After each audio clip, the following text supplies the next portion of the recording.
अनुदानासाठी शेतकरी लाभार्थ्यांचा संताप उफाळला. हिमायतनगरात आमरण उपोषण सुरू. हिमायतनगर प्रतिनिधी. नांदेड जिल्ह्यातील हिमायतनगर तालुक्यात शेतकरी प्रश्न पुन्हा एकदा तापला असून योजनेअंतर्गत लाभ मिळत नसल्याच्या निषेधार्थ शेतकऱ्यांनी आज आंदोलनाचा मार्ग स्वीकारला आहे. प्रधानमंत्री राष्ट्रीय कृषी विकास योजनेअंतर्गत कोरडवाहू क्षेत्र विकास योजनेत निवड झालेल्या लाभार्थ्यांनी पशुधन खरेदी प्रक्रिया पूर्ण करूनही अनुदान विमा लाभ प्रलंबित असल्याचा आरोप केला आहे. या पार्श्वभूमीवर आज दिनांक 23 फेब्रुवारी 2026 रोजी दुपारी 2 वाजल्यापासून संबंधित लाभार्थी हिमायतनगर येथील कृषी कार्यालयासमोर आमरण उपोषणास बसले आहेत. प्रशासनाकडे वारंवार निवेदन देऊनही ठोस कार्यवाही न झाल्याने व अधिकारी लाभार्थ्यांकडून 2,500 रुपये रक्कम घेऊन सुद्धा पुन्हा वारंवार प्रत्येक 2,500 रुपये लाचेच्या स्वरूपात रकमेची मागणी करीत असल्यामुळे आज आमरण उपोषणाचा निर्धार करावा लागल्याचे पोटा बुद्रुक येथील आंदोलकांनी स्पष्ट केले. लाभार्थ्यांच्या म्हणण्यानुसार शासनाच्या मार्गदर्शक सूचनांप्रमाणे अधिकाऱ्यांच्या उपस्थितीत पशुधन खरेदी करण्यात आली होती. मात्र आजपर्यंत अनुदान न मिळाल्याने आर्थिक ताण वाढला असून विमा लाभही प्रलंबित असल्याने शेतकरी हवालदिल झाले आहेत. उपोषणस्थळी आंदोलकांनी संबंधित प्रकरणाची तातडीने चौकशी करून जबाबदार अधिकाऱ्यांवर कठोर कारवाई करण्याची मागणी केली आहे. तसेच प्रलंबित अनुदान त्वरित वितरित न झाल्यास आंदोलन आणखी तीव्र करण्याचा इशाराही देण्यात आला आहे. दरम्यान या आंदोलनामुळे तालुक्यातील शेतकरी व नागरिकांचे लक्ष या प्रशासनाकडे वेधले गेले असून प्रशासनाने तातडीने सकारात्मक भूमिका घ्यावी अशी सर्वसामान्यांची अपेक्षा आहे. हिमायतनगर तालुका कृषी अधिकारी यांच्या कार्यालयासमोर आपण आज दुपारी 2 पासून आमरण उपोषणाला सुरुवात केलेली आहे. काय आपल्या प्रमुख मागण्या आहेत आणि का आपण आमरण उपोषणाचा अवलंब केलेला आहे? साहेब, काय विषय काय आहे, हे तालुका कृषी जे कार्यालय आहे हिमायतनगरचं, यांनी आमच्या गावामध्ये एक 45 शेतकरी लाभार्थ्यांना पशुधन वाटपाचं एक मंजुरी दिली गाई म्हशीचं. आणि त्या संदर्भामध्ये आम्हाला एक कामट्या फाट्याचा बाजारसुद्धा दिला एक 4 महिन्यापूर्वी. आणि त्या ठिकाणी बैल बाजारामध्ये गेल्यानंतर आम्ही तिथं म्हशी कोणी गाई खरेदी केल्या लाभार्थ्यांनी सर्व. आणि ते लाभार्थी खरेदी करतेवेळेस या अधिकाऱ्यांनी आम्हाला इन्शुरन्स काढायला लावला. आम्ही इन्शुरन्स काढले जनावराचे आणि आम्ही दाखलेसुद्धा आमच्या पैसे आहेत, आता दाखलेसुद्धा आम्ही हे केले. आणि त्या सगळं करत्यावेळेस आम्ही इन्शुरन्सच्या पावत्या आम्ही स्वतः पैसे दिले. आणि हे बिलं काढण्यासाठी मिराशे नावाचा जो अधिकारी आहे तालुका कृषी अधिकारी, या अधिकाऱ्याला आम्ही 2,500 रुपये प्रति लाभार्थ्यापासून त्याला जमा करून एक ठोक पैसे दिलेले आहेत त्यांच्याकडे. आणि एवढं करून सुद्धा त्या लाभार्थ्यानं आमचं देयक काढलं नाही, बिल काढलं नाही अजून एकाही लाभार्थ्याचं. जवळपास 3-4 महिन्याचा कालावधी उलटून गेला. आणि एवढं करून सुद्धा आम्ही त्यांना वारंवार भेटलो की आम्हाला पैसे द्या, आम्हाला पैसे द्या लाभार्थ्यांचे. परंतु वारंवार पुढे ढकलत नाही आला. आणि सतत पैशाचीच मागणी करायला आम्हाला, तुम्ही 2.5 दिले म्हणजे काय, 2.5 मध्ये काय पैसे बिले निघणार आता का, आम्ही तुम्हाला 30,000 रुपये द्यालो, आम्हाला नाही म्हणलं तर किमान 5,000 रुपये तरी तुम्ही द्यायला पाहिजे, असा तो मिराची नावाचा अधिकारी आम्हाला सतत म्हणत होता. आणि त्याचाच पाठबळ त्यांचेच अधिकारी जे वरिष्ठ आहेत जाधव, त्याचे खालचे जे सहाय्यक आहेत कोणी जे माने असतील, चाचानी असतील, हे त्याला सहकार्याला होते सगळे पैसे जमा करण्यासाठी सोबतीला. म्हणून आमचं म्हणणं आहे की बाबा ह्या अधिकाऱ्यावर, अशा भ्रष्ट अधिकाऱ्यावर लवकरात लवकर निलंबनाची कारवाई करून आमचा जो लाभ आहे शेतकऱ्यांना तो लाभ ताबडतोब आमच्या खात्यामध्ये जमा करावा. ठिकाणी बसले साहेब, तुमचा काय मागणीचा मुद्दा आहे आणि तुमचं काय म्हणणं आहे साहेब? नाही, म्हणणं काय आहे, मी संतोष पुलवार पोटा बुद्रुक सामाजिक कार्यकर्ता गणेश प्रल्हाद शहापुरे, राहणार पोटा बुद्रुक, तालुका हिमायतनगर, जिल्हा नांदेड.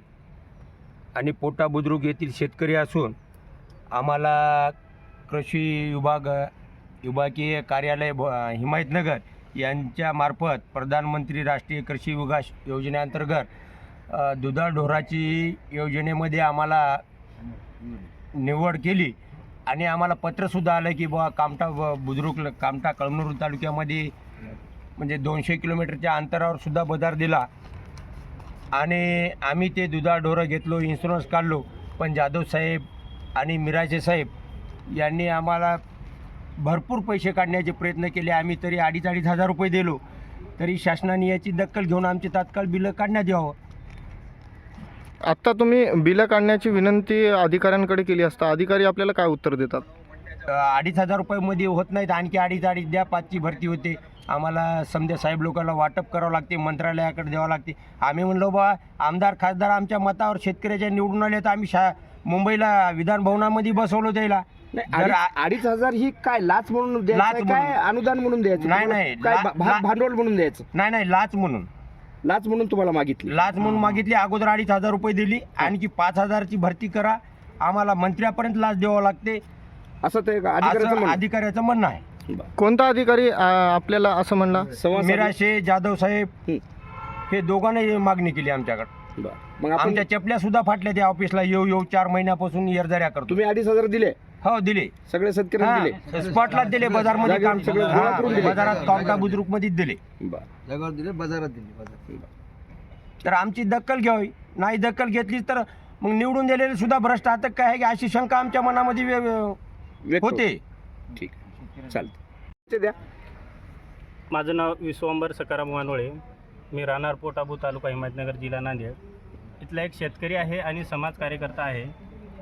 तर आम्हाला तालुका हिमायतनगर इथलं कृषी अधिकारी जे आहे जाधव साहेबांनी आणि व तसेच मिराशी साहेबांनी ही एक योजना, एक म्हशीची योजना म्हणून अशी एक आम्ही फॉर्म भरल्याच्यानंतर एक 45 जणाला ते मंजूर झालं. त्यानंतर आमची भेट झाल्याच्यानंतर त्यांनी पहिलीच आमच्याकडे मागणी केली एवढ्या सर्वांना की 2,500 रुपये हे तुम्हाला द्यावे लागतील मानसी.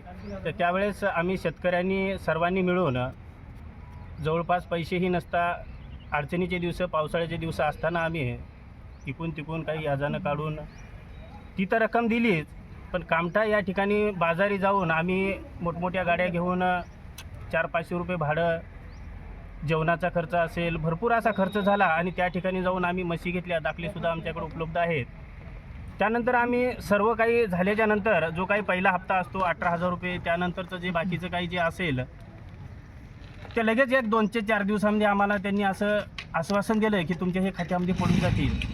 मग आम्ही सर्वांनी मिळून ते संपूर्ण जे काही शासनाचं जे निधी मिळेल त्या यांनी आम्ही भरपूर असा खर्च केला. पण त्यानंतर असे बरेचसे काही दिवस गेले की त्यांनी आमची ही गोष्ट कानावर न घेता आम्हाला सारखं हेरझाऱ्या करून भरपूर काही असं या शेतकऱ्यांना परेशान केलेलं आहे.